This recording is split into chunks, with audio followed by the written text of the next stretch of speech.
فاتحہ۔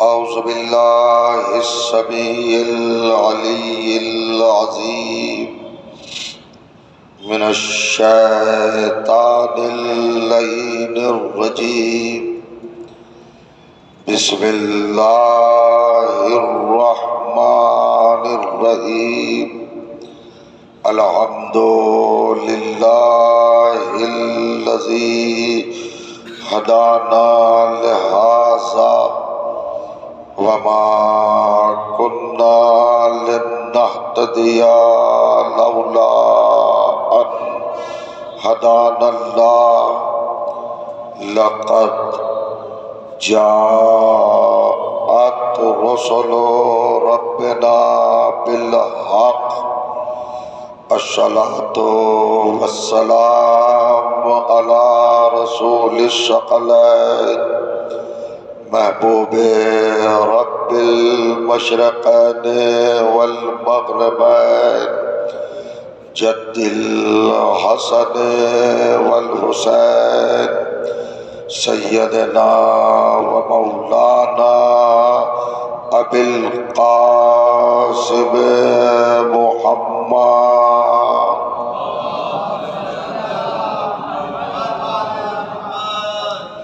وأهل بيته الطيبين الطاهرين المعصومين المظلومين، واللعنة الدائمة على أعدائهم أجمعين من ليلنا هذا إلى يوم الدين.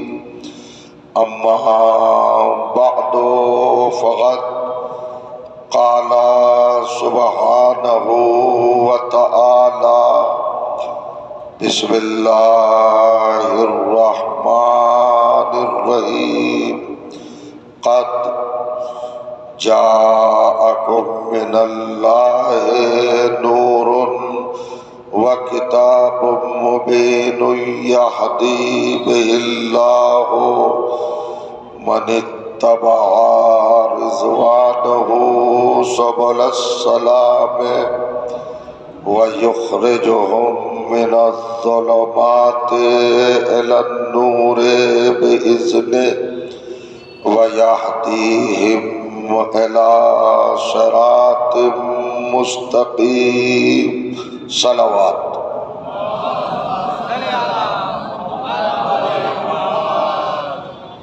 عظمت سرکار محمد علیہ محمد علیہ السلام پر بلند ترین صلوات ارشاد فرمائیں.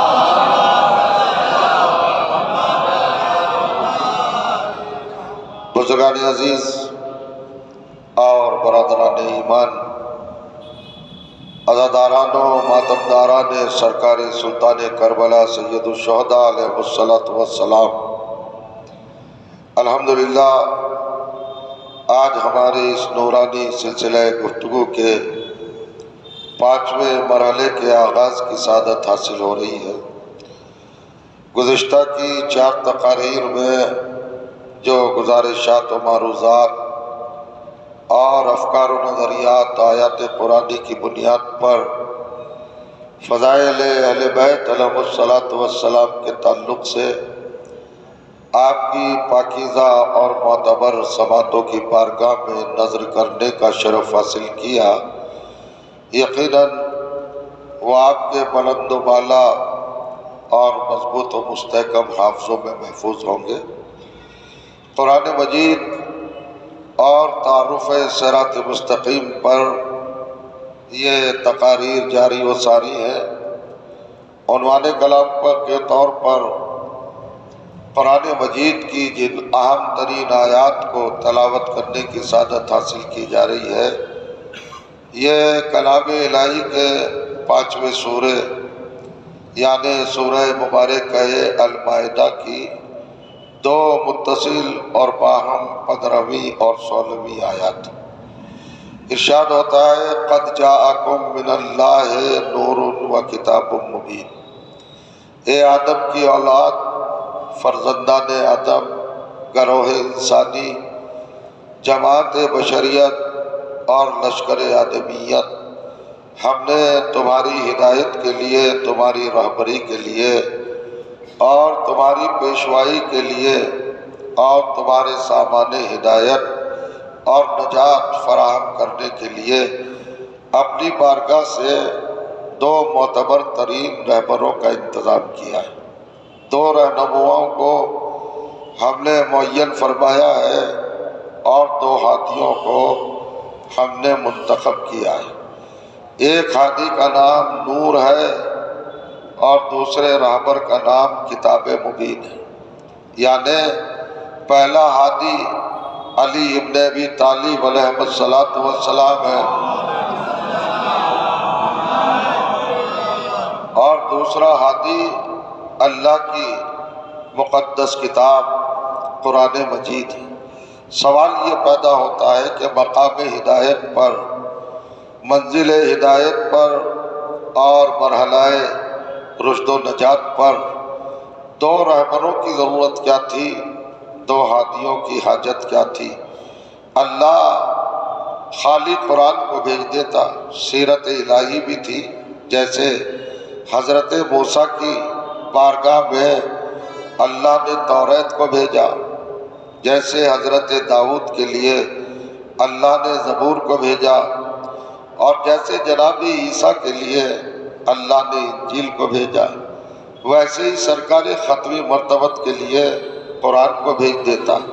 مگر اللہ نے قرآن کو تنہا نہیں بھیجا، نور کے ساتھ بھیجا، علی کے ہمراہ بھیجا، بلکہ علی کو پہلے بھیجا، قرآن کو بعد میں بھیجا۔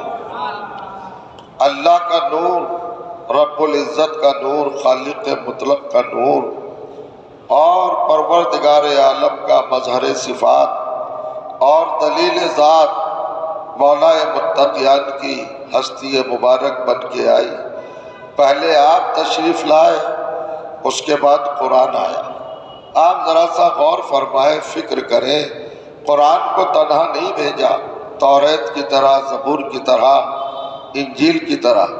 تو یہ سیرت میں تبدیلی کیوں آئی، یہ طریقہ کار میں ترمیم کیوں ہوئی اور یہ سسٹم میں چینجنگ کیوں ہوئی؟ توریت کو تنہا بھیجا، اس کے ساتھ تو نور نہیں بھیجا۔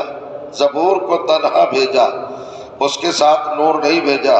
انجیل کو تنہا بھیجا، اس کے ساتھ نور نہیں بھیجا۔ تو قرآن کے ساتھ نور کو کیوں بھیجا؟ تو اللہ کی بارگاہ سے جواب آیا، آپ نے نہیں دیکھا کہ نتیجہ کیا ہوا؟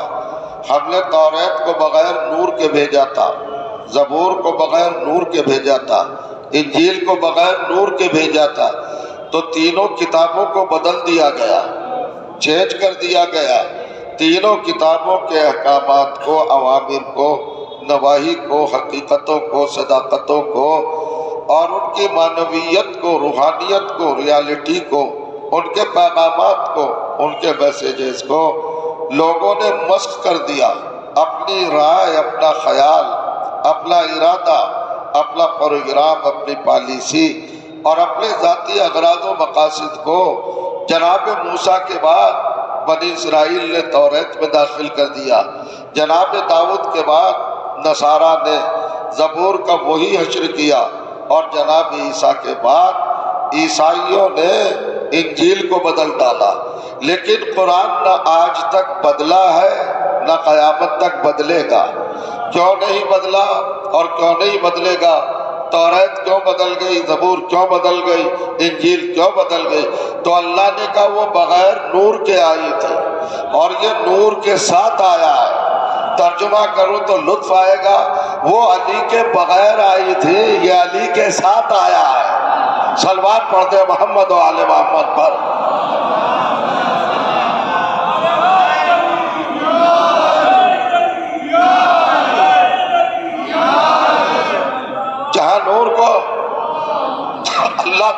نے ہادی اور رہبر، پیشوا اور رہنما بنا کے بھیجا، وہی محافظ قرآن بنا کے بھیجا، وہی نگران قرآن بنا کے بھیجا، اور وہی ناصر و مددگار قرآن بنا کر بھیجا۔ علی جہاں ہو وہاں حقیقتیں نہیں بدلتی، اور جہاں علی نہ ہو وہاں تبدیلی سے محفوظ نہیں رہا جا سکتا۔ تو جہاں جہاں علی نہیں ہے وہاں پر خیال بدلتے ہیں، تصورات بدلتے ہیں، کنسیپٹ بدلتے ہیں، فرقے بنتے ہیں، جماعتیں بنتی ہیں، ٹولیاں بنتی ہیں۔ لیکن جہاں علی ہوتے ہیں وہاں پر نہ اختلاف ہوتا ہے، نہ انتشار ہوتا ہے، وہاں پر نہ تفرق ہوتا ہے، نہ فرقے بازی ہوتی ہے۔ تو اللہ نے قرآن کو نور کے ساتھ بھیجا، توجہ چاہ رہا ہوں، کس انداز سے بھیجا؟ نور بنا کے بھیجا، علی کو محافظ بنا کے بھیجا، اپنا نمائندہ بنا کے بھیجا۔ جب تک علی کا وجود ہے قرآن کو کوئی نہیں بدل سکتا۔ جب تک علی کی اولاد میں سے کوئی نہ کوئی محافظ ہے قرآن پر کوئی بری نظر نہیں ڈال سکتا، قرآن کے بارے میں کوئی سوچ نہیں سکتا۔ اچھا میں ایک سوال اور کروں آپ کی بارگاہ میں، اگر آپ جواب دینا مناسب سمجھیں تو زیر لب جواب دے دیجیے گا، میں خاموشی کو بھی جواب ہی تصور کر لوں گا۔ یہ بتائیے توریت کس کی کتاب تھی؟ کس نے بھیجی تھی؟ کون اس کا مرسل تھا؟ کون اس کا منزل تھا؟ کون بھیجنے والا تھا؟ کون توریت کو مرتب کرنے والا تھا؟ کون توریت کو ترتیب دینے والا تھا؟ تو جواب یہی تو ہوگا نا کہ اللہ نے بھیجی۔ تو اللہ ہی کی کتاب تو تھی، جبرائیل لائے، اللہ نے بھیجی، موسیٰ جیسے معتبر پیغمبر پر آئی، غور کریے گا، مگر بدل گئی۔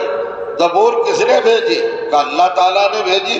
داؤد جیسے مرسل پر بھیجی، مگر ان کے بعد بدل گئی۔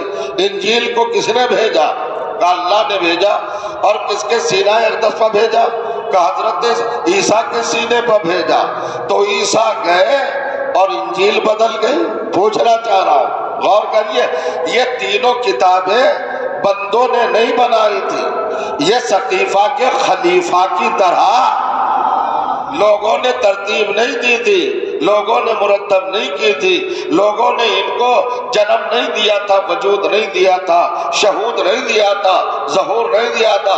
اللہ ہی کی تینوں کتابیں ہیں، اللہ ہی بھیجنے والا ہے۔ تو جب تینوں کتابیں اللہ کی ہیں تو کیا کوئی ہے 73 فرقوں میں کوئی مسلمان جو یہ جرات کر سکے کہ توریت کو دیکھ کے نماز پڑھے، زبور کو دیکھ کے نماز پڑھے، انجیل کو دیکھ کے نماز پڑھے، مطابق توریت کوئی عمل کرے، مطابق زبور کوئی عمل کرے، مطابق انجیل کوئی عمل کرے؟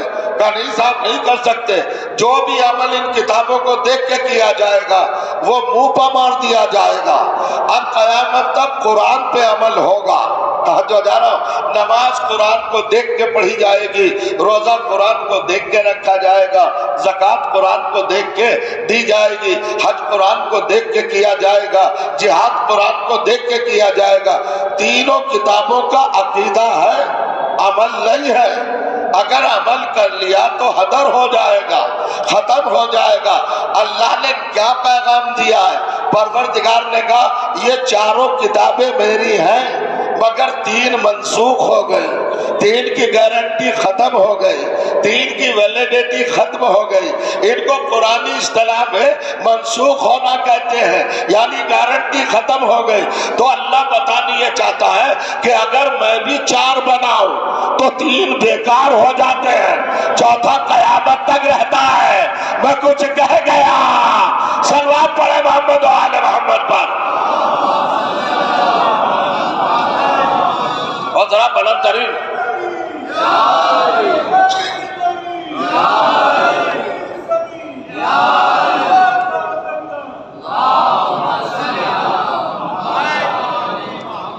دونوں کی صفت، دونوں کا کمال اور دونوں کی حقیقت ایک ہے۔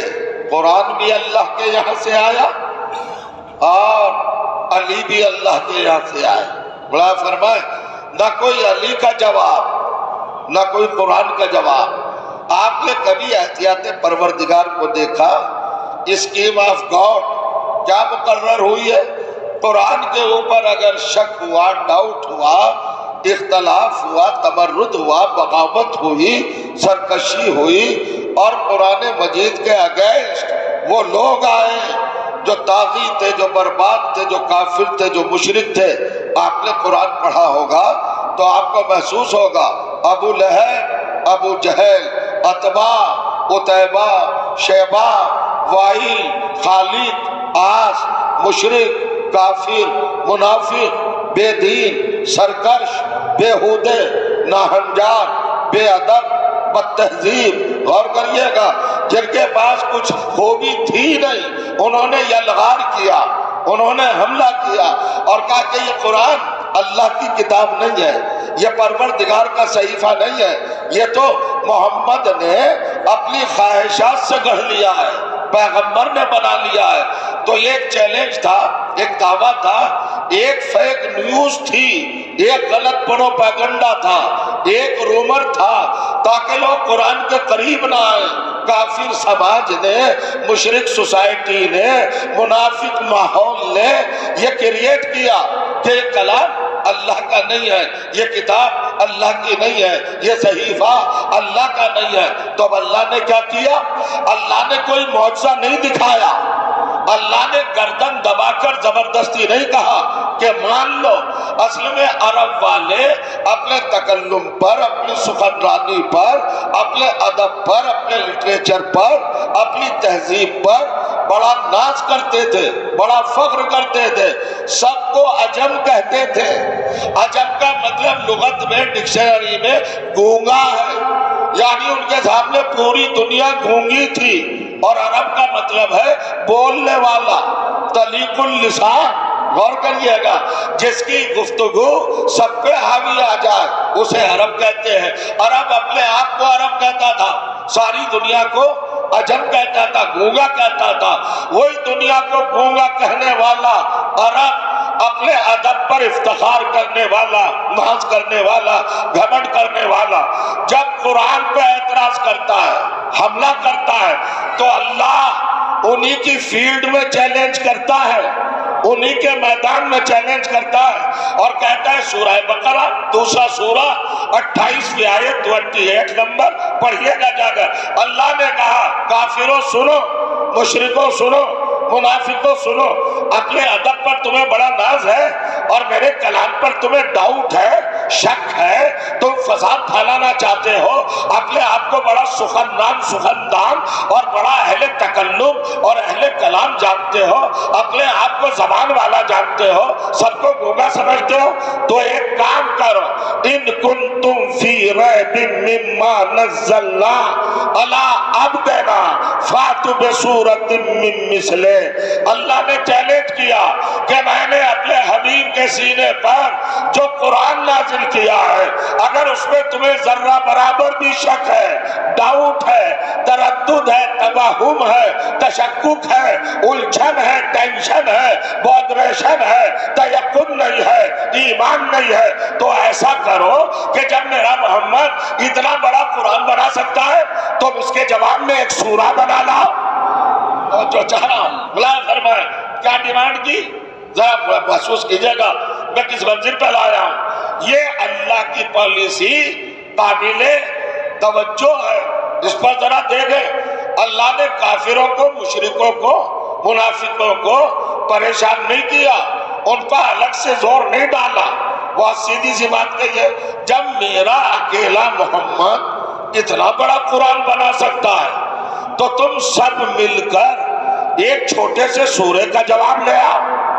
اور جب وہ جواب نہیں لائے، اللہ نے ان کو مہلت دی، 1 سال میں لاؤ، 2 سال میں لاؤ، مدت طویل کر دی گئی، لیکن جب کوئی جواب نہ آیا، کوئی آنسر نہ آیا، ادھر سائلنٹ ہے، خاموش ہے، سکوت ہے، بالکل سناٹا ہے، کوئی جواب دینے والا نہیں، تو اللہ نے کہا حبیب جھوٹوں کو ان کے گھر تک پہنچا دو۔ کا پروردگار کیا کروں؟ کا قرآن کا سب سے چھوٹا سورہ لے کر کعبے کی دیوار پر معلق کر دو۔ تو آپ جانتے ہیں کون سا سورہ تھا؟ قرآن مجید کا کل 3 آیتوں والا سورہ، بسم اللہ الرحمن الرحیم، انا اعطیناک الکوثر فصل لربک وانحر انا شانئک هو الابتر۔ سارے مشرک سماج کی اوقات بتا دی، لاؤ چھوٹے سے سورے کا جواب، غور کریے گا، یہ ہے اللہ کی احتیاط، توجہ کیجیے گا۔ یعنی قرآن کا سب سے چھوٹا سورہ کعبے کے باہر معلق کیا، کعبے کے باہر لٹکایا، سب سے چھوٹا سورہ، سورہ بقرہ نہیں، سورہ مومنون نہیں، سورہ دہر نہیں، سورہ آل عمران نہیں، سورہ نساء نہیں، سورہ مائدہ نہیں، سورہ انعام نہیں، سورہ شعراء نہیں، سورہ نحل نہیں، یہ بڑے بڑے سورہ ہیں۔ قرآن کا سب سے چھوٹا سورہ کعبے کی دیوار کے باہر اللہ نے آویزہ کرایا، لاؤ جواب، لے کے آؤ جواب۔ اللہ کی احتیاط کو آپ نے محسوس نہیں کیا؟ فرش عذاب پر بیٹھے ہیں، علی میں اور قرآن میں کتنا اتفاق ہے، کتنی مماثلت ہے، کتنی یکرنگی ہے، کتنا یکتا ہے، اور کتنا اتحاد ہے، کتنا اتفاق ہے۔ یہ اللہ کی ترتیب دیکھو کہ جو قرآن کا سب سے چھوٹا سورہ تھا اسے کعبے پر لٹکایا، اور جو ابو طالب کا سب سے چھوٹا بیٹا تھا اسے کعبے میں اتارا۔ اور کیا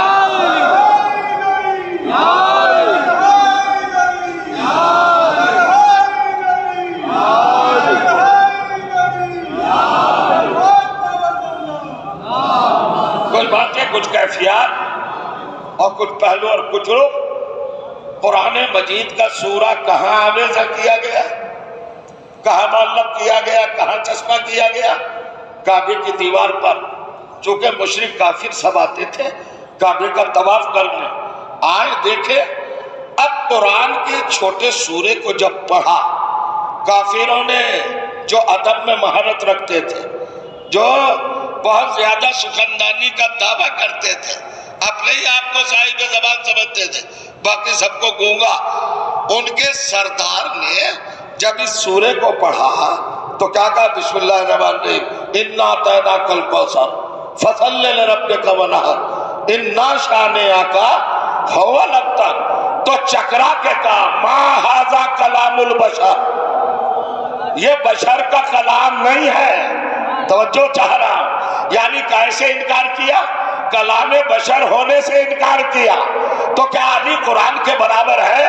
علی بڑھے ہوئے ہیں۔ کافروں نے جب سورے کو دیکھا تو کہا کہ یہ کلام بشر نہیں ہے، یہ بشر کا کلام نہیں ہے، اور جب علی کو نصیری نے دیکھا تو کہا یہ بشر ہی نہیں ہے۔ صلوات پڑھ دے محمد و آل محمد پر۔ تھوڑا سا زحمت کریں گے آگے آنے کی، آگے آ جائیے ذرا، سلوات پڑھتے ہوئے آگے آئیے، آپ بھی آ جائیے، آپ بھی آ جائیے، بلند ترین سلوات پڑھتے رہیے۔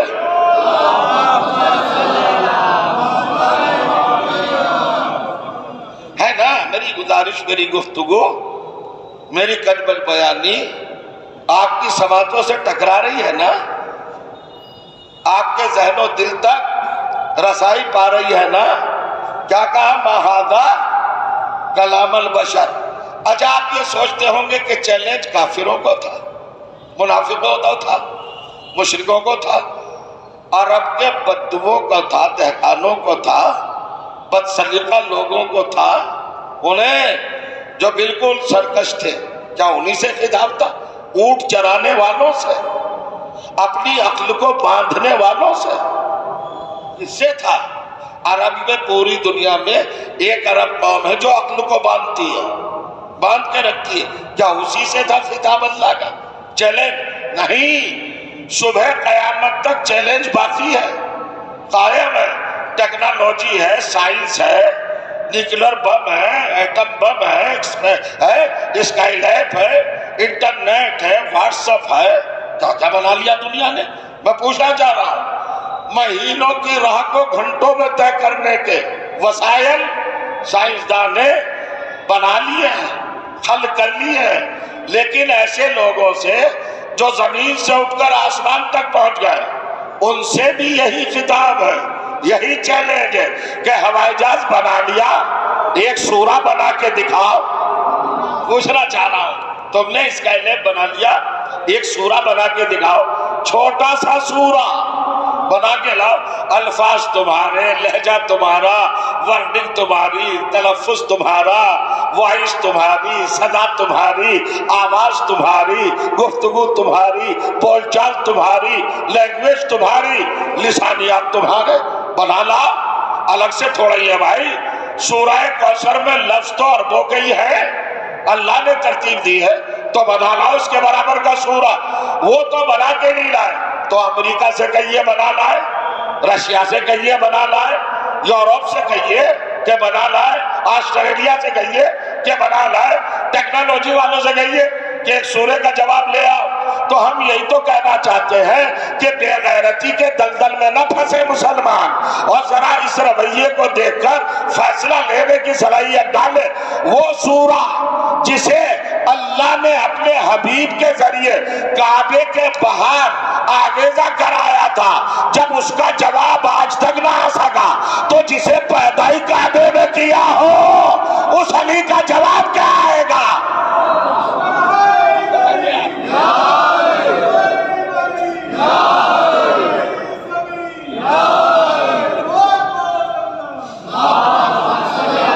جی بتائیے، مسخرے لوگ، بدشکلے لوگ، بدصورت افراد اندھیروں میں بیٹھ کر علی کا جواب لانا چاہ رہے ہیں، اور کریے علی کی جگہ پر اپنا نمائندہ معین کرنا چاہ رہے ہیں۔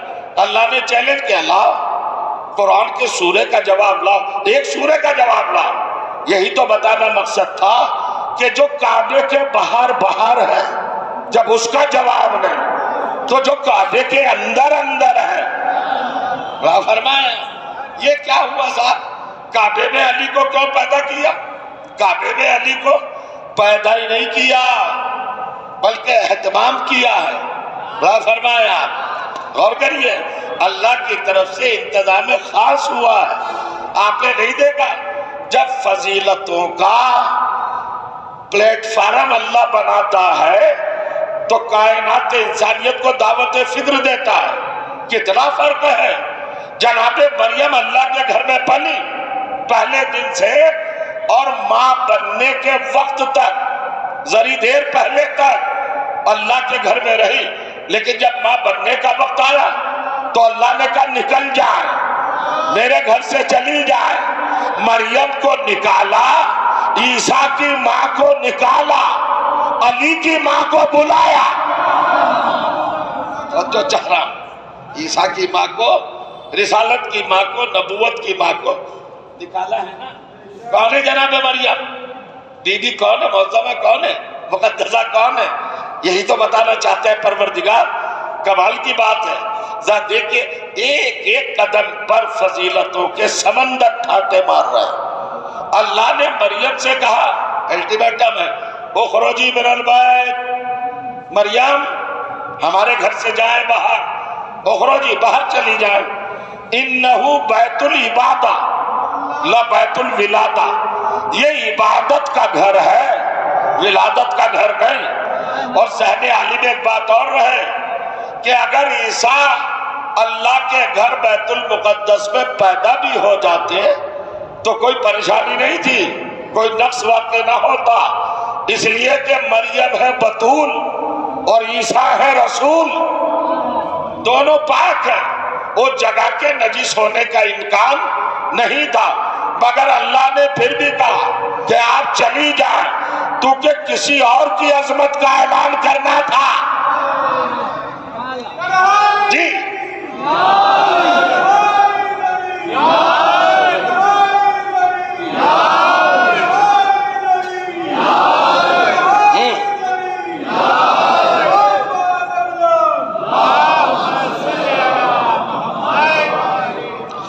علی کہنے سے دل مضبوط ہوتا ہے،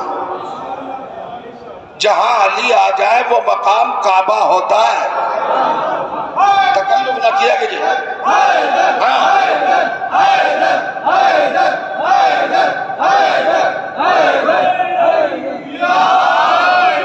آپ سلامت رہیں۔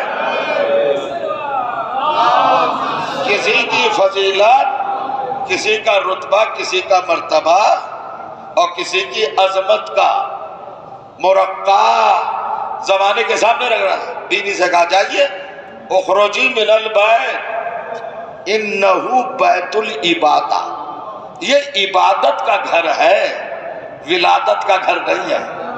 فرمایا چلی جائے. مریم چلی گئی. کیوں چلی گئی مریم؟ اصل میں مریم کی ولادت کا جو پس منظر ہے، بیک گراؤنڈ ہے، وہ قرآن نے لکھا، وہ قرآن نے بیان کیا ہے. حضرت مریم اللہ کے گھر کی خادمہ ہے.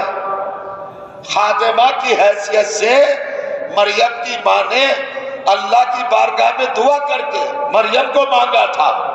میں قرآن پڑھ رہا ہوں، آیت نہیں پڑھی ہے چونکہ وقت کم ہوتا ہے. جناب مریم کی والدہ نے کیا کہا تھا اللہ تعالیٰ سے؟ پروردگار، یہ جو میرے شکم میں ہے نا بچہ، میں اس کو تیری بارگاہ میں تیرا خادم بنا کر اور تیرے گھر کا مجاور بنا کر، یہ نیت تھی، نظر کروں گی اپنے بچے کو. حضرت مریم پیدا ہوں تو اب مریم کی پوزیشن کیا ہے؟ مریم مطہرہ ہے، یقیناً ہے، صدیقہ ہے، یقیناً ہے، معصومہ ہے، یقیناً ہے، بطول ہے، یقیناً ہے، مادر رسول ہے، یقیناً ہے، اس میں کوئی شک نہیں. سب کچھ ہے، طیبہ ہے، طاہرہ ہے، مقدسہ ہے، راضیہ ہے، مرضیہ ہے، زکیہ ہے، رضیہ ہے، مرضیہ ہے. یہ ساری باتیں اپنی جگہ پر، اس سے کس کو انکار ہے؟ مگر ہے اللہ کے گھر کی خادمہ، مجاورہ، اور اللہ کے گھر کے ساتھ لگائے بیت المقدس. بیت المقدس کا مطلب کیا ہے؟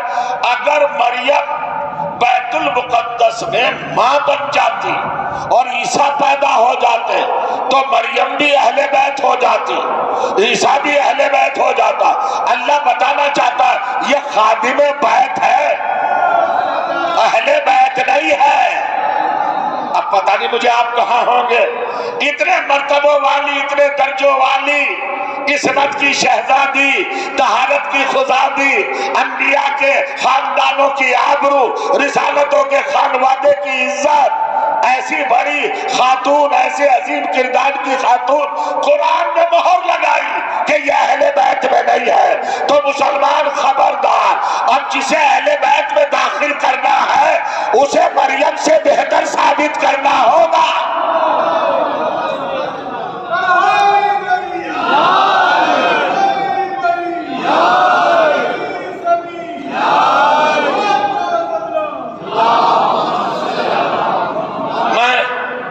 بڑی معتبر سماعتوں کے سامنے گزارش کر رہا ہوں، اب اگر مسلمان کا موڈ اپنی محبوب اور پسندیدہ خواتین کے بارے میں یہ بنتا ہے کہ انہیں زبردستی اہل بیت میں داخل کرو، کریے بھائی، کون منع کر رہا ہے؟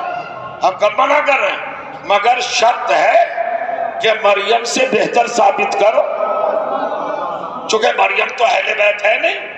اب اہل بیت میں وہ ہوگی جو مریم سے بہتر ہو. بلا فرمایا جو مریم سے بہتر ہو. وہ عجائب بات اور سمجھیے، مریم کی ذمہ داری اور پورا جتنا بھی تھا اللہ افورڈ کرتا تھا سب کچھ.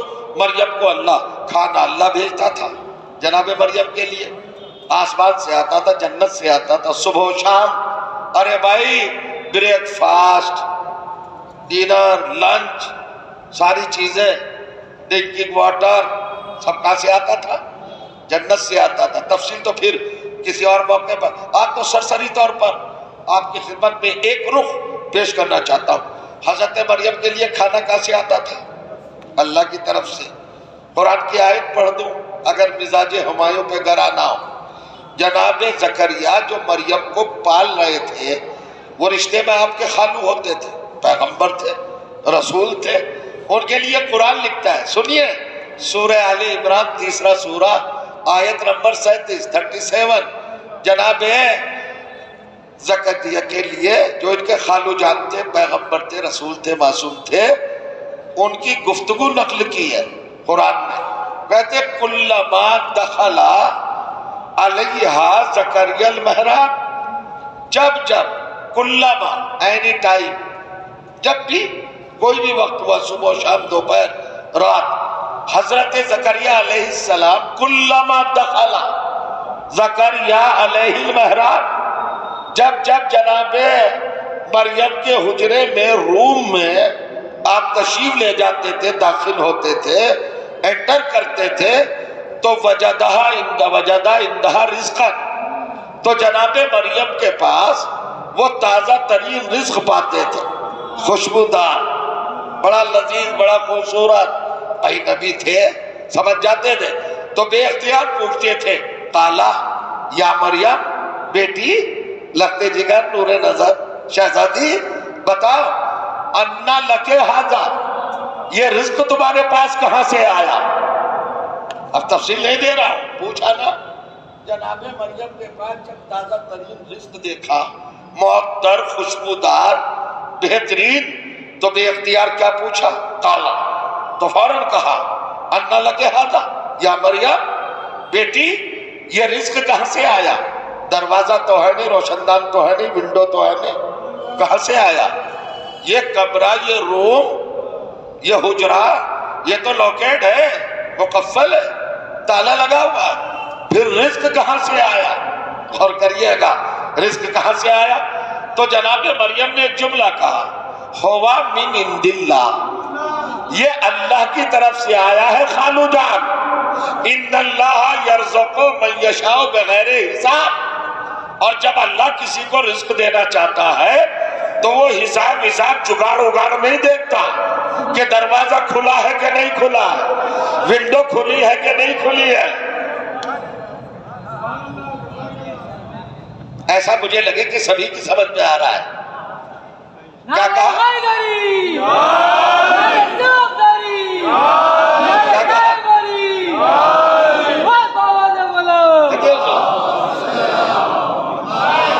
کیا کہا؟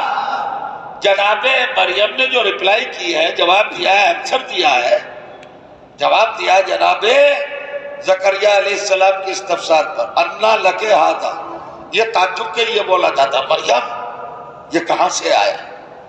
اور انہوں نے حساب کتاب کی بات کہی، ادھر سے آیا، ادھر سے آ نہیں سکتا چونکہ ونڈو بند، ادھر سے آ نہیں سکتا اس لیے کہ گیٹ کلوز بند، کہاں سے آیا بھائی؟ کوئی سوراخ ہے نہیں، کوئی راستہ ہے نہیں، کہاں سے آیا ہے رزق؟ اور تم کھا رہی ہو مریم، اور تینوں ٹائم دیکھ رہے ہیں، کل ماں جب بھی آ رہے ہیں مریم کے پاس تازہ ترین رزق دیکھ رہے ہیں۔ تو بھائی صاحب یہ تھے زکریا پیغمبر، کیا نہیں جانتے ہوں گے کھانا کہاں سے آ رہا ہے؟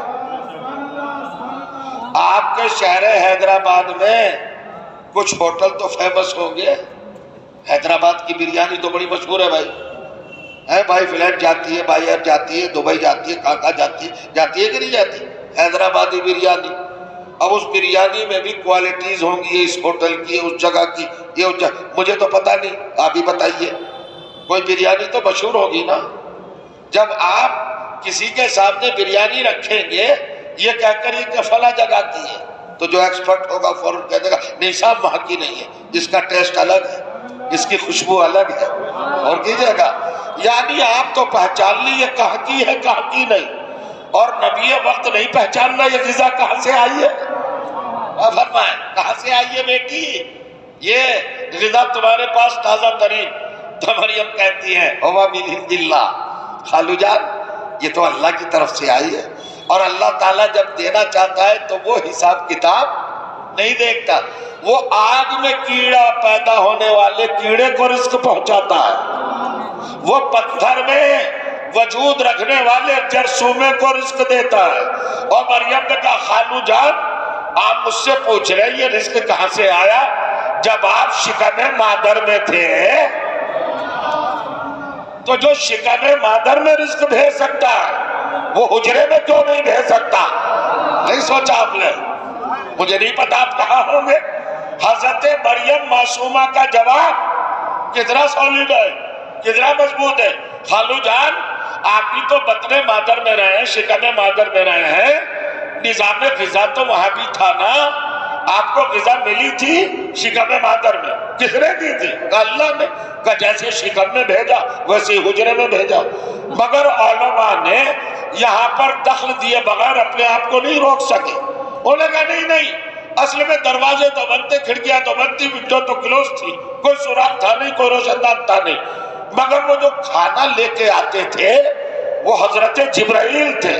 جب جبرائیل کھانا لے کے آتے تھے مریم کے لیے تو انہیں کیا پرابلم نہیں، دروازہ بند ہوا کرے، کھڑکیاں بند ہوا کرے، ونڈو بند ہوا کرے، وہ جیسے بیت المقدس کے پاس آتے تھے بیت المقدس کی دیواریں ہٹ جاتی تھی، وہ چلے جاتے تھے۔ پھنسا مسلمان، اور جو چل نہیں سمجھایا پھنسا، یہ کہہ کے پھنسا۔ آپ پتہ نہیں پہنچیں گے کہ نہیں پہنچیں گے۔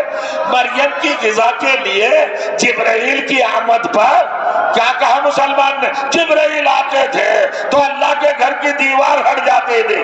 ارے بے غیرت، جب شاگرد کے لیے دیوار ہٹ سکتی ہے بتائیے،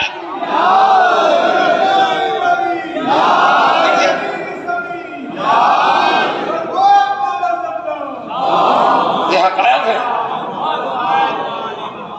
یہ قرآنی صداقت ہے۔ بیٹی کہاں سے آیا یہ رزق؟ کہوا بِنِدِ اللہ ان اللہ یرزق من یشاء بغیر حساب۔ یہ بغیر حساب پہ ذرا سمجھیے گا۔ جناب مریم نے تو کہہ دیا بغیر حساب، تو حساب تو ہے اس کا۔ یہ حساب ہے کہ اللہ کی طرف سے آیا، یہ بھی پتا ہے کتنا آیا۔ اب تفسیر اور روایات کا تو وقت نہیں، مقدار لکھی ہے رزق کی۔ روٹیاں کتنی ہوتی تھی، رائس چاول کھانا بولتے ہیں نہ ہوتا تھا، جنت کا کھانا تھا، آتا تھا، اس کی مقدار بھی بتائی ہے، وزن بھی بتایا۔ تو یہ بغیر حساب والا کنسپٹ کہاں گیا؟ حساب تو ہو گیا نا، اتنی روٹیاں، اتنا آب کوثر، اتنے پھل فروٹ اور اتنا کھانا، اتنا قورمہ، یہ سب لکھا ہوا ہے تاریخوں میں۔ حساب تو ہو گیا بغیر حساب۔ فرمائیے، مریم کہہ رہی یہ اللہ کی رحمانیت کا تعارف ہے کہ جب وہ رزق دیتا ہے تو بے حساب دیتا ہے، بغیر حساب۔ تو یہ بے حساب رزق کہاں ہے؟ یہ بیت المقدس میں نہیں ہے، یہ جناب مریم نے اللہ کی ذات کے کمال کو پیش نظر رکھتے ہوئے بات کہی ہے۔ ورنہ جو مریم کو رزق مل رہا ہے تو حساب کتاب ہے، کتنا تھا یہ تو پتا ہے نا۔ میں آپ کے قریب آیا کہ نہیں آیا؟ یہ بے حساب والا کنسپٹ کہاں کلیئر ہوگا، کہاں پروف ہوگا؟ توجہ چاہ رہا ہوں۔ آپ دنیا کے جتنے بھی ممالک ہیں سب کی فوڈ منسٹری ہوتی ہے کہ نہیں؟ ہے نا؟ وزیر خوراک ہوتا ہے کہ نہیں؟ وزارت غذا ہوتی ہے کہ نہیں؟ ہر جگہ فوڈ منسٹری۔ آپ جائیے جرمن میں جائیے، فوڈ منسٹری بتائے گی کتنا رزق ہمارے پاس ہے، کتنا کوٹا ہمارے پاس ہے، کتنا گیہوں ہے، کتنا چنا ہے، کتنے چاول ہے، بتاتے ہیں کہ نہیں؟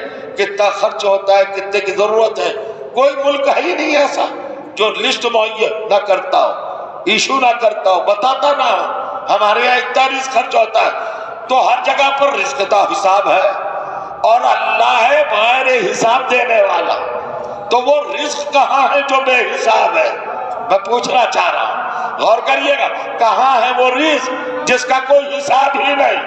ہر ملک کے رزق کا حساب ہے۔ جرمنی اتنا رزق خرچ کرتا ہے، یورپ اتنا رزق کرتا ہے، آسٹریلیا اتنا رزق کرتا ہے، انڈیا اتنا رزق کرتا ہے، پاکستان اتنا رزق خرچ کرتا ہے۔ فوڈ منسٹری بتاتی ہے، فہرست دیتی ہے۔ میرے قریب آئیے، میں آپ کے قریب آ گیا، ہر ملک بتاتا ہے اتنا رزق خرچ ہوا۔ توجہ چاہ رہا، اور اللہ کا لقب ہے کہ وہ رازق بے حساب ہے، بے حساب رزق دیتا ہے۔ تو کہاں ہے وہ بے حساب رزق؟ تو ایک ہی جگہ پہ پتا چلا، جائیے اربعین میں حسین کے روضے کی زیارت کرنے، کربلا سے لے کے کوفے تک۔ توجہ کیجئے گا، کہاں تک؟ کربلا سے لے کر کوفے تک 80 کلومیٹر کا دسترخوان ہے، 5 کروڑ سے زیادہ لوگ آ رہے ہیں، دنیا پریشان ہے، پتہ ہی نہیں کتنا رزق خرچ ہوا۔ یہ ہے بے حساب رزق۔ اگر حسین کو ہٹا دو تو اللہ کا بے حساب رزق والا کنسپٹ سمجھ میں نہ آئے۔ دیکھیے، یہ دیکھیے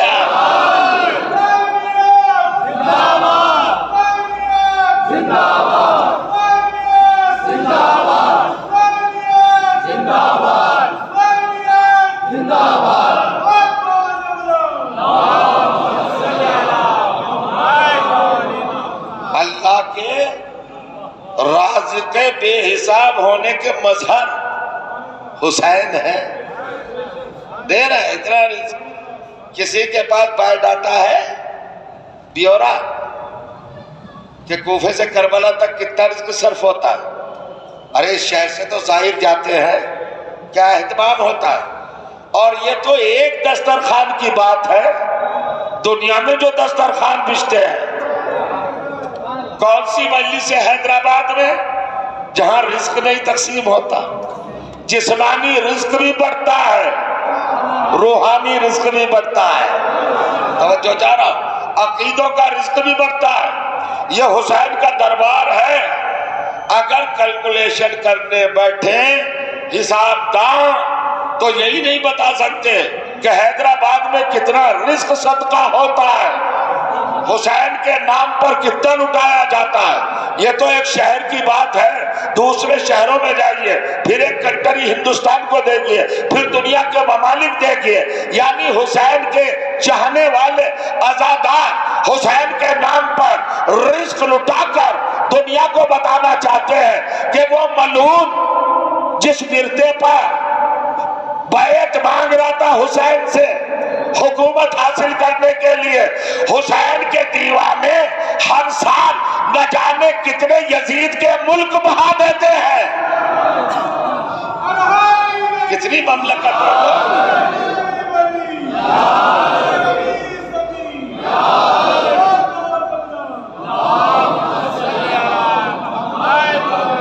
ذرا صرف 10 منٹ کے لیے سنجیدگی سے باہر نکل آئیے۔ سنجیدگی اچھی چیز ہے، مگر فضائل، مناقب اور حقائق کے موقع پر سنجیدگی جب تک طبیعت دھڑکے نہیں، چہرے گلاب نہ بنے تو ذکر ابو تراب کا فائدہ کیا ہے؟ مولا کا ذکر ہو رہا ہے، طبیعتیں بحال ہو جائے، نیچر خوشبو دینے لگے، فطرت معطر ہو جائے، یہی تو بات ہے نا۔ چہروں سے نور پھوٹنے لگے جب ہے بات۔ علی کے فضائل سننے کے آداب ہیں، مولا کی باتیں سننے کے سلیقے ہیں۔ اور کریے گا عجیب منزل ہے۔ تو کیا کہا؟ اللہ لک ھذا، بیٹی یہ کہاں سے آیا تمہارے پاس رزق؟ وہ کہا یہ اللہ کی طرف سے آیا۔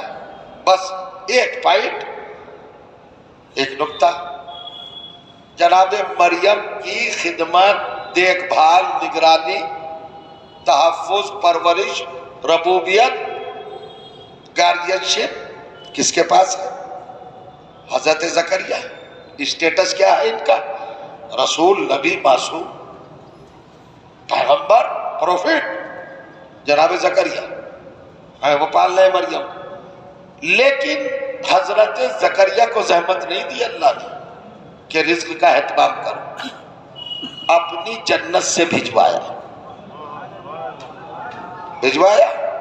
اور جب کہا نکلیے گھر کے باہر، یہ عبادت کا گھر ہے، ولادت کا نہیں، مریم آ گئی باہر۔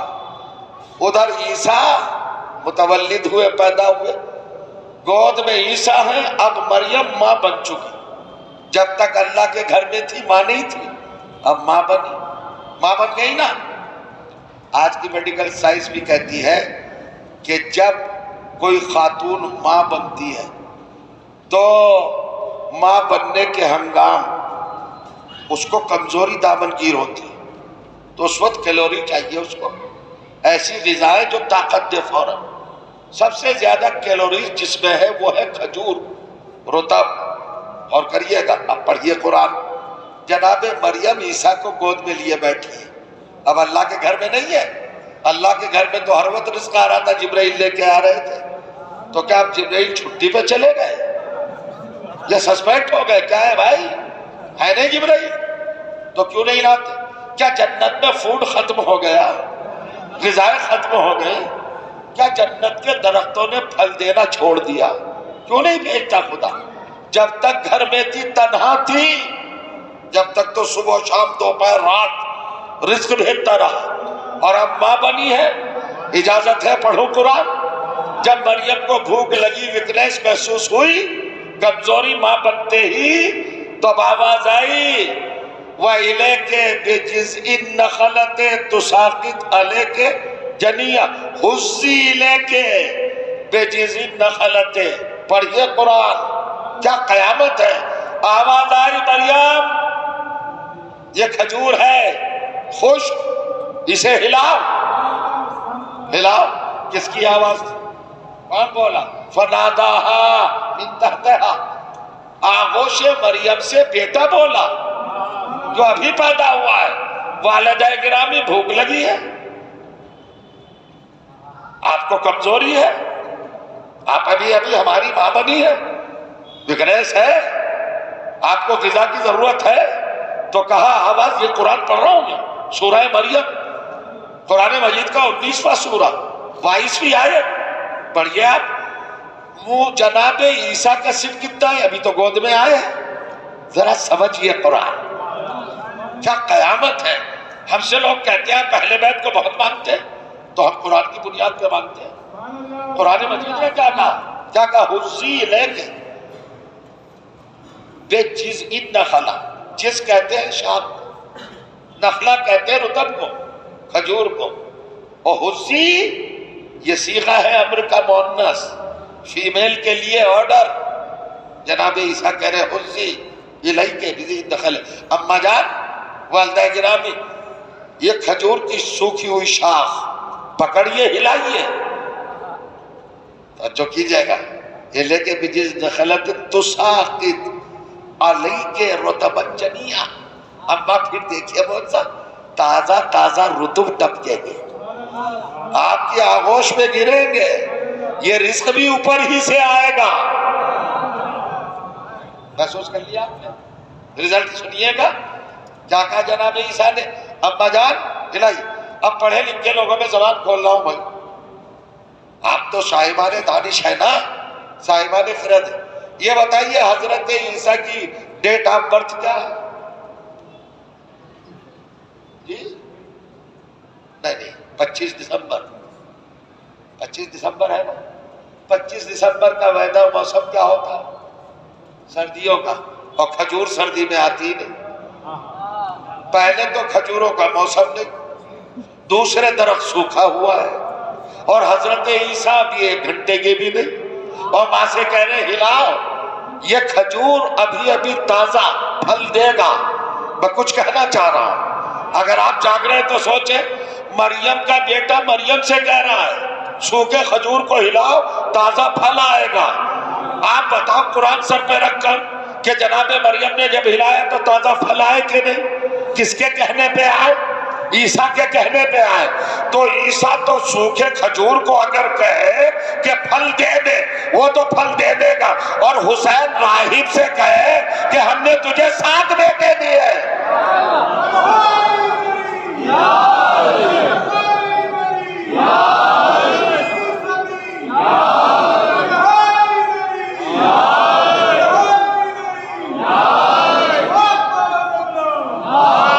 صدیقہ کا بیٹا کیا ہوا بھائی؟ راہب بھی تو سوکھی ہوئی کھجور ہی کی طرح تھا، اس کے مقدر میں ثمر اولاد تھا ہی نہیں، اولاد کا پھل تھا ہی نہیں، جیسے اس کھجور پہ نہیں تھا پھل. عیسیٰ نے کہا ہلائیے، پھل آئے گا. حسین نے کہا گھبرا مت، 7 بیٹے ملیں گے. بس آپ حسین کیسے دے سکتے ہیں؟ جیسے سوکھے کھجور کے درخت تو عیسیٰ نے پھل دیا. عیسیٰ تو دے سکتے ہیں. ارے جو خالی صدیقہ کا بیٹا ہو وہ تو دے سکتا ہے، اور جو صدیقہ کبریٰ کا بیٹا ہو اسے نہیں دے سکتے. یہ باتیں سمجھ کے جائیے.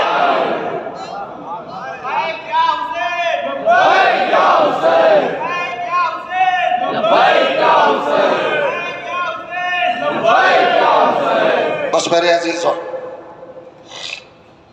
کافی تاریخی ہوگی. آپ نے دن بھر آج عبادات میں گزارے ہیں. مجالس سے آپ کا آج بڑا گہرا رابطہ رہا ہے. بس ایک ہی بات کہنا چاہتا ہوں، ہلائیے اما جان مادر گرامی، حُزِّي إِلَيْكَ بِجِزْءِ النَّخْلَةِ تُسَاقِطْ عَلَيْكَ رُطَبًا جَنِيًّا. تازہ ترین ابھی فریش رطب آپ کی جھولی میں، آپ کے دامن میں آئے. اور پھر ایک جملہ اور کہا، اماں اپنے پہلو کی طرف دیکھیے، چشمہ جاری ہو گیا ہے، کولی وشربی، کھجور کھائیے پانی پیجیے، چشمہ بھی جاری ہو گیا اور کھجور بھی، بہترین غذا بہترین پانی۔ بڑا فرمائے میں یہ پوچھنا چاہتا ہوں آپ سے، جناب عیسیٰ کو کہنے کی کیا ضرورت پڑی؟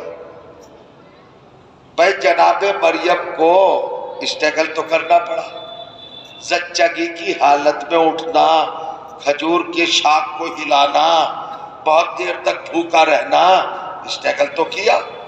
وہی بیوی ہے جو بیت المقدس میں بیٹھی رہتی تھی اور پھل کھانا آ جاتا تھا، آج اٹھ کے کھجور ہلانا پڑ رہا ہے۔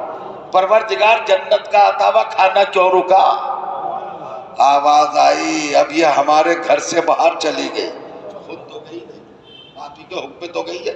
کہ یہی تو بتانا چاہتا ہوں کہ اگر معصومہ صدیقہ بھی ہمارے حکم کے مطابق ہی اگر گھر کے باہر نکل جائے تو جنت کا کھانا نہیں ملتا۔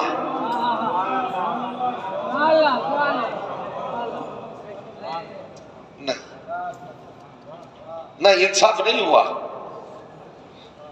کیا رزلٹ مل رہا ہے؟ بی بی معظمہ صدیقہ بطول معصومہ حکم الہی کے مطابق اخرجی من البیت، نکلیے گھر سے، اب گھر کے باہر آ گئے تو اب جنت کا کھانا بند۔ پتہ یہ چلا جنت کا کھانا جنت ہی میں آ سکتا ہے، جنت کے باہر نہیں آ سکتا۔ اور اللہ نے ایک بات اور بتائی ہے، شاید باؤنس ہو گیا ہے میرا جملہ، اور اگر قبول کر رہے تو کریے۔ اللہ بتانے چاہتا ہے کہ معصومہ مطہرہ بھی ہمارے حکم کے مطابق ہی اگر گھر کے باہر آ جائے تو اس سے رابطہ ختم ہو جاتا ہے۔ تو جو اطاعت میں گھر سے باہر نکلے، جب اس کے لیے کھانا نہیں آتا تو جو علی کے مقابلے پر بغاوت میں نکل جائے اس کے لیے جنت کا کھانا سب ہے۔ بڑا فرمائے یہ منزل جنت کا کھانا آتا ہوا رک گیا، چونکہ اللہ کا گھر اور تھا اور مقام نشست مریم اور تھا۔ یہ گارنٹی دی ہے قرآن نے، جنت کا کھانا جنتی میں آئے گا۔ اب دیکھو کائنات میں کون سا گھر ہے جہاں جنت کا کھانا آ رہا ہے برابر؟ بس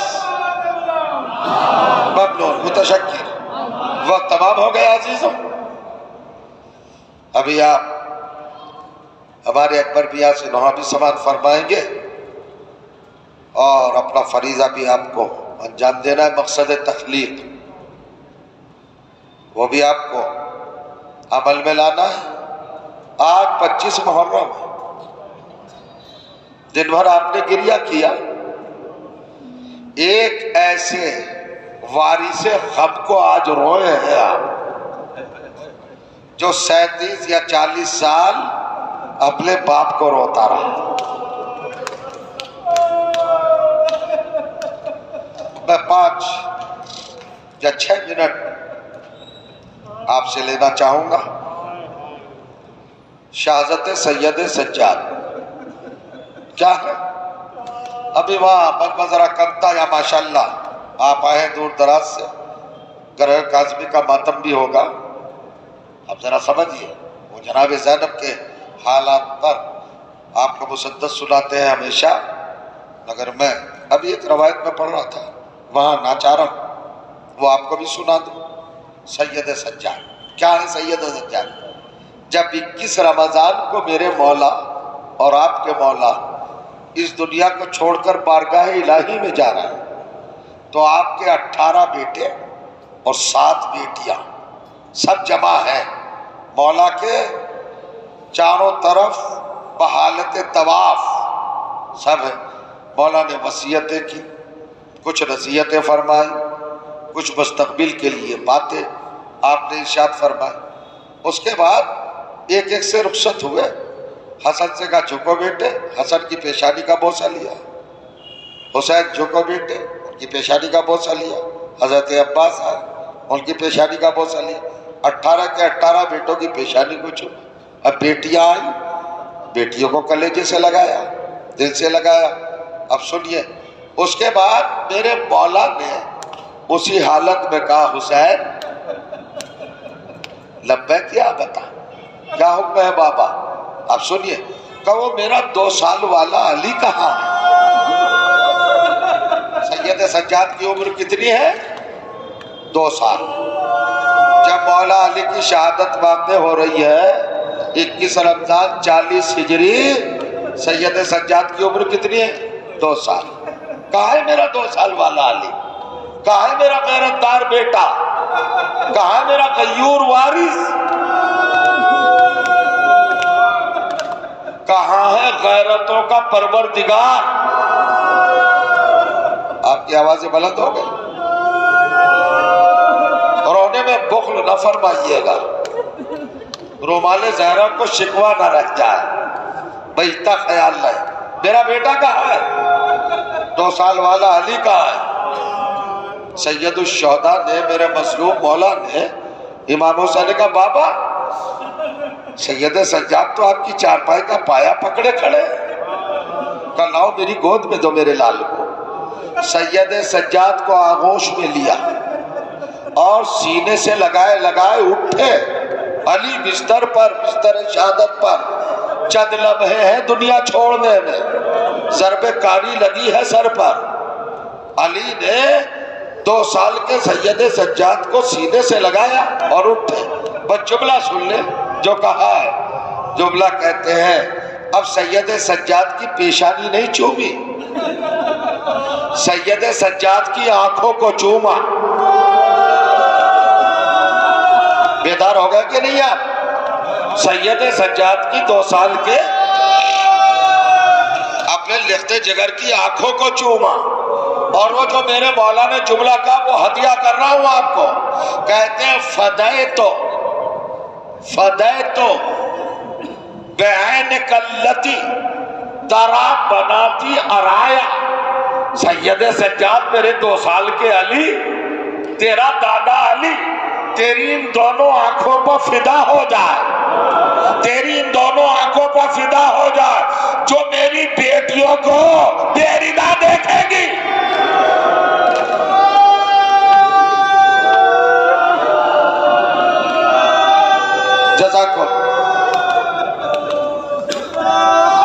جزاک اللہ خیرا اجرکم علی الحسین.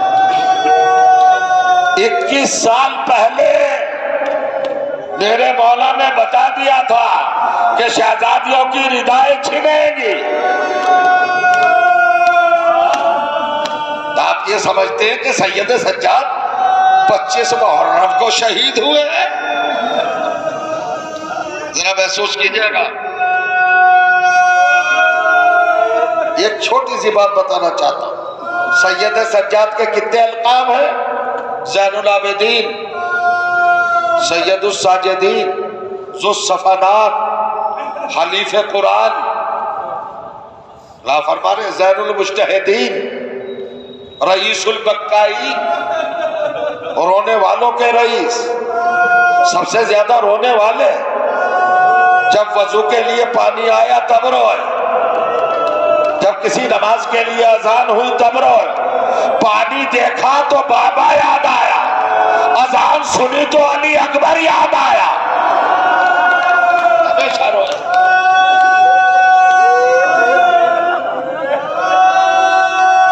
گریہ فرمایا ہے. اللہ اکبر. میرے مولا کے لقب میں نے آپ کو گرا، اور بھی بہت سارے القاب ہیں.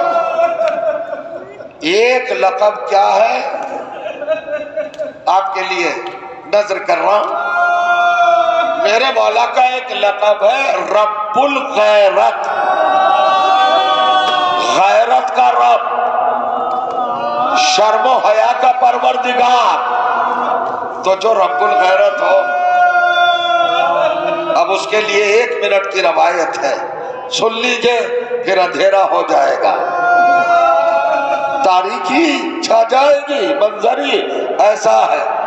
میں آپ کو لے کے چلتا ہوں دربار یزید تک، خدا لعنت کرے اس پر. اور اس کے ہوا خواہوں پر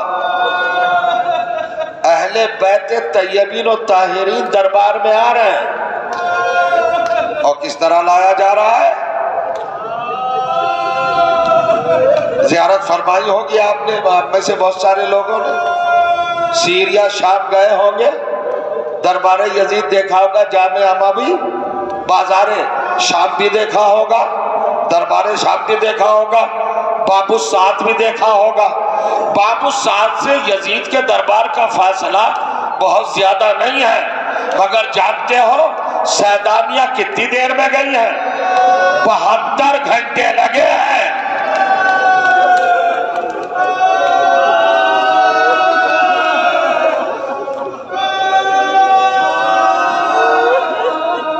صاحبان فہم و ذکا، علم و ادب میرے سامنے تشریف فرما ہے، اس عظیم شہر کے عظیم اور معتبر سامعین، غور کریے گا، آنسوؤں کو نہ روکیے گا۔ کیا لقب ہے میرے مولا کا؟ رب الغیرت، رب الغیرت، غیرت کا پروردگار، شرم و حیا کا پروردگار۔ محسوس کریے گا، دربار یزید میں جب اہل حرم آئے ہیں تو عالم کیا تھا؟ اہل حرم کی صف میں، سیدانیوں کی قطار میں، وہ جو رسن میں جکڑی ہوئی تھی بیبیاں، ان میں سب سے آگے آگے کون ہے؟ جناب فضہ۔ فضہ کی عمر بہت کافی ہے، آپ کے بال سفید ہیں چاندی جیسے، بکھرے ہوئے بالوں کے ساتھ فضہ سب سے آگے۔ فضہ کے داندے کاندھے پر جناب زینب کا ساتھ، جناب زینب کے کاندھے پر جناب کلثوم کا ساتھ، اسی طرح ایک کے بعد ایک بی بی کے کاندھے پر دوسری بی بی کا ساتھ۔ قید خانے میں آگے، دربار یزید میں آگے۔ میں نے پوری روایت کو یہاں پر نہیں پڑھا ہے، خالی ایک حصہ سنا رہا ہوں۔ غیرت کا پروردگار، سید سجاد کو سمجھیے، غیرت کا پروردگار۔ مولا علی کی طرف سے کوفے میں اعلان تھا کہ جب میرا سید سجاد گھر کے باہر ٹہل رہا ہو تو کوئی عورت پردے میں بھی سامنے سے نہ گزرے۔ یہ غیرت کا عالم تھا۔ سماعتوں تک میری بات پہنچ رہی ہے؟ آ گئے اہل حرم دربار یزید میں آ گئے۔ جیسے آئے تو یزید کے قریب شبر کھڑا ہے۔ یزید کا شبر کہا امیر، حاکم کیا بات ہے؟ کہ ان میں بتاؤ من ہے یا زینب بنت علی،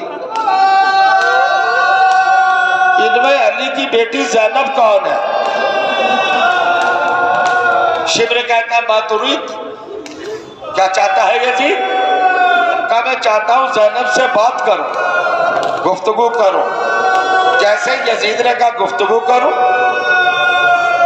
جناب فضہ نے برہموں کے کہا ملعون، اپنے نجس دربار میں طہارت کی ملکہ سے تو بات کرے گا، عباس کی شہزادی سے تو بات کرے گا؟ تیری اوقات؟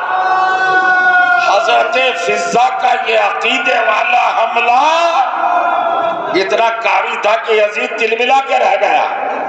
یزید کی کرسی کے چاروں طرف حبشی سپاہی، آدیواسی، غیر مہذب، جن کے جسموں پر لباس نہیں تھا، خالی کمر بند تھا، چاندی کے کمر بند، اور ان کے اندر تلواریں تھی، خنجر تھے۔ یہ 500 افراد تھے، یہ یزید کے محافظ حلقے کی حیثیت سے تھے۔ یزید نے جب دیکھا کہ یہ ایک ضعیفہ مجھے ڈانٹ رہی ہے کہ تو کرے گا بات ثانیہ زہرا سے، ملکہ تطہیر سے، عباس کی شہزادی سے تو بات کرے گا؟ تو نے غریب سمجھا ہے، مجبور سمجھا ہے؟ جیسے ہی جناب فضہ کی یہ للکار یزید نے سنی تو ایک مرتبہ اپنے سپاہیوں کی طرف دیکھا اور کہا کہ دیکھ رہے ہو یہ کیا کہہ رہی ہے؟ یہ تلوار لے کے آگے بڑھے جناب فضہ کو قتل کرنے کے لیے دربار میں. جناب فضہ چونکہ حبش کی شہزادی تھی اور یہ پورے لوگ حبشی تھے، آپ نے ان کی زبان میں خطاب کیا، کیا ہو گیا تمہاری غیرت کو؟ تمہارے قبیلے کی ایک ضعیفہ کو قتل کیا جا رہا ہے، یہ قتل کا حکم دے رہا ہے. غور کریں گے آپ. اللہ فرمائے ان 500 حبشیوں نے اپنے قبیلے کی خاتون کا تذکرہ سن کر غیر مہذب تھے، ادب نہیں تھا، مگر دیکھو غیرت کتنی ہے. انہوں نے خنجر نکالے اور کہا یزید بس اپنی جگہ پہ بیٹھا رہنا، یہ ہمارے قبیلے کی خاتون ہے، اس کے قتل کا حکم نہ دینا. جناب فضہ نے پھر ان سے پوچھا کہاں کے رہنے والے ہو؟ کہا ہم حبش کے رہنے والے ہیں. کہا آزاد ہو یا غلام؟ کہا نہیں غلام ہے. کہا کس کے غلام ہو؟ کہا ہمارا بڑا نیک دل بادشاہ تھا. کیا نام تھا؟ کہا اشک بوس ہے. کہا نہیں اللہ کو پیارا ہو گیا. اب کون ہے تمہارا حاکم؟ کہا ہمارا حاکم کوئی نہیں. ان کو اللہ نے ایک بیٹی عطا کی تھی، وہ بیٹی تو نہیں ہے ہمارے ملک میں، اس بیٹی کی ایک چوٹی ہمارے تخت پر رکھی ہے، ہم اسی کا احترام کرتے ہیں. تو تمہاری شہزادی کہاں ہے؟ تو کہا انہوں نے حبشیوں نے وہ سنا ہے مدینے گئی ہے. کہا مدینے کیا گئی ہے؟ کیوں گئی ہے؟ کہا نبی کی بیٹیوں کی خدمت کرنے.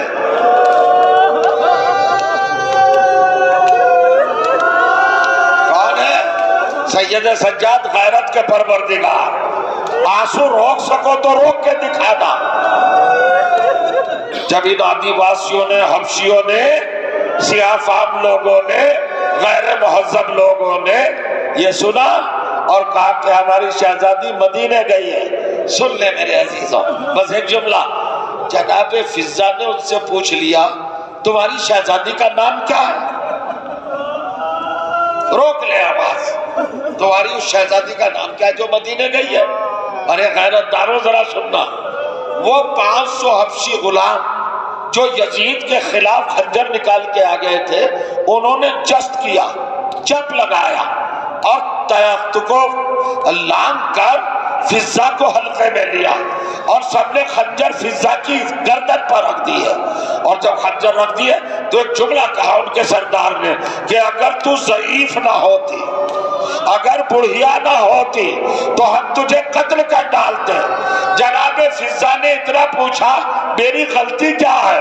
کہ اس سے بڑی کوئی غلطی ہوگی؟ شرابی کے دربار میں ہماری شہزادی کا نام پوچھ رہا ہے.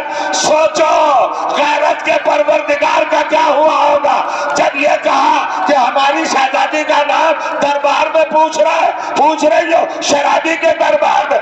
ارے زنجیروں بھرا ہاتھ سید سجاد نے اٹھایا اور اٹھانے کے بعد کہا اے مولا، اے ابا، اے غیرتدار، ارے یہ حبشی اپنی شہزادی کا نام دربار میں نہیں سنتے، مگر میں ہر طرف سے آواز آ رہی ہے یہ زینب ہے، یہ کلثوم ہے، یہ سیدانیہ ہے، یہ نبی دادیہ ہے. ہائے مولا غیرت کا پروردگار، وا زینبا وا غربتا.